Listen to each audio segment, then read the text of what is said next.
human trafficking, by the way, is the fastest growing criminal enterprise in the world, right? Human trafficking has contributed in part to mass migration, refugee displacement.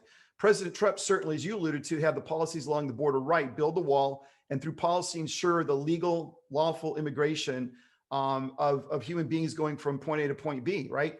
And I wanted to play something because I think it's emblematic of the Biden administration. This was just reported today, and I don't know if most people have seen this. Bear with me as I try to share my screen. But this is President Biden going up the stairs of Air Force One today. Not one, not two, but three times as he's trying to go up the stairs. And as I looked at that image of him going up the stairs and eventually coming back to salute, well, eventually goes up the stairs to salute. You know, I looked at that and I said, you know, that's really metaphorical of his policies along the borders. I mean, people don't really appreciate it's one thing to say, hey, we're the bastion that everybody wants to come to because it's America and that's what we do. That's our character. But what I'd pose to the audience is, have you ever heard of lifeboat ethics? Visualize the United States as a lifeboat, a life raft, and you have the sea of humanity trying to get into that boat. Eventually, the boat will sink.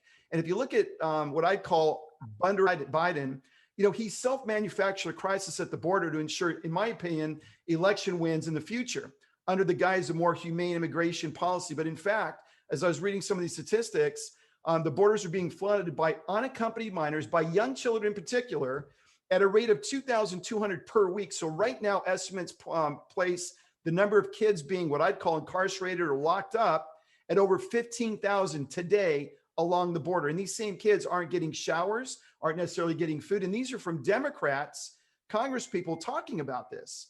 Well, also, they under the guise of, oh, the children, they don't care about the children. Those children are trafficked on the way to America and at that detention center. I mean, and then once they're released, I mean, this is crazy what's happening. It is. And the cartels are bringing these kids in. So Yeah. what happens when they get released? I also read that they give people just papers that you can actually Xerox to allows them to get on a plane to go anywhere they want to go in the United States. Well, and of course, the person that runs FEMA, he said, well, you know, we'll make sure they go to adults that can take care of them. Well, what does that mean? They can't even track the people coming in. They certainly can't track the people that are leaving those detention facilities with whoever they're going with. And to me, Kelly, that's just a perfect setup for human trafficking and really exponentially exploiting the problem within the United States. Oh, without a doubt, President Trump putting, you know, stricter at the border, having stricter laws at the border, brought down human trafficking, without a doubt. And so now it's on the rise again, of course. You know, there's a story of, you know, the organization, I don't know if you saw the video, but of airline ambassadors. They're a great organization. She was a flight attendant, and she created airline ambassadors because she thought, okay, we need to do something. We see sometimes children accompanied with people that like possibly aren't their parents, or the child seems uncomfortable. So she created airline ambassadors for flight attendants, and then it started expanding into everyone in the airline industry.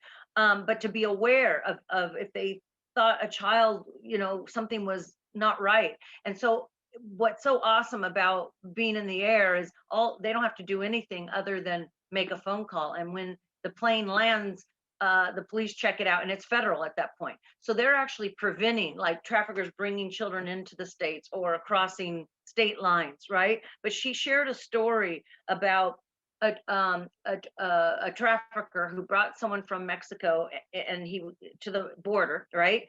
Then he went back and adopted this child because he was now an American. He had citizenship, and then was trafficking these kids. So he'd bring them over, get them in a detention center, and then go back and like be their guardian and traffic them. I mean, this is crazy.